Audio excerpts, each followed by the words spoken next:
If you're feeling bullied by your inner critic, or you notice that you've been trying to motivate yourself by being mean, I'm going to offer you an alternative path. And that is the path of being self-honoring. Being self-honoring means that you take a stance of respect, of care, of reverence, tenderness, compassion towards yourself, and the fact that you are someone on an academic path who chooses to engage with complex projects that are in a state of uncertainty and ambiguity almost the entire time you're working on them. That is hard. That's vulnerable. That's risky. We subject ourselves to criticism from peers, from faculty, if you're a graduate student, from reviewers, that can feel very harsh and make us question like our intelligence and, whether we even belong in academia in the first place.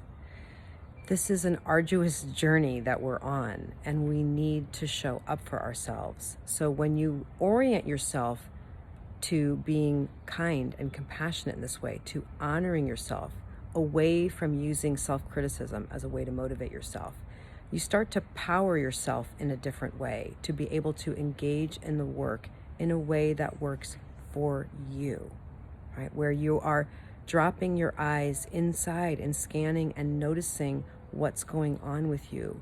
You're actually listening and feeling what's happening inside. You're taking a different stance towards yourself, which is, oh, I'm doing something difficult. I must need care. I must need comfort. I must need compassion. So this week in our co-working community, our theme for the week is self-honoring. So it's going to be a great week of practicing and learning how to open up pathways to be able to honor yourself in the moment so that you can get to work, so that you can focus and concentrate and get things crossed off your to-do list. So this week in our retreats, I encourage you to practice self-honoring. Here are a few ways to get you started. Number one, have realistic expectations. It's so easy to imagine ourselves doing a quantity or quality of work in a given time frame that's just not humane. We think, oh, I'm gonna write my lit review this weekend. No, you're not. What is a humane, realistic expectation? Maybe you're gonna brainstorm an outline. Maybe you're going to write in a very rough way a section with much lower standards. It's so important that you have standards for the quantity and quality of work that are actually possible for you to achieve given the stage of the process you're in. If you haven't drafted anything, you're not going to write beautiful prose today. You're just going to get rough stuff down on paper. Also, you want to honor the version of you who showed up. This is where we drop our eyes inside, we scan inward, and we notice, what condition am I in?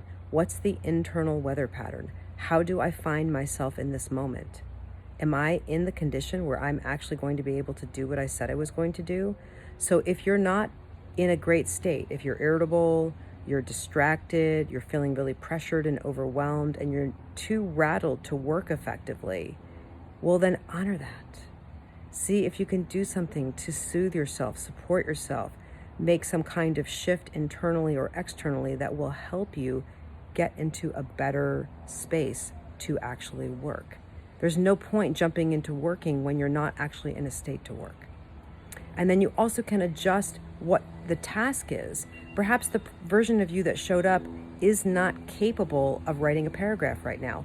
Well, what is the current version of you able to do? Can it do some rough brainstorming? Can it talk out loud and just record your thoughts and then go back and listen and document the key points? What's possible for you to do? And this week, this might sound obvious, it's really important that we honor our basic needs. Academia, we can have us all up in our heads and we can forget we're human beings with bodies, right?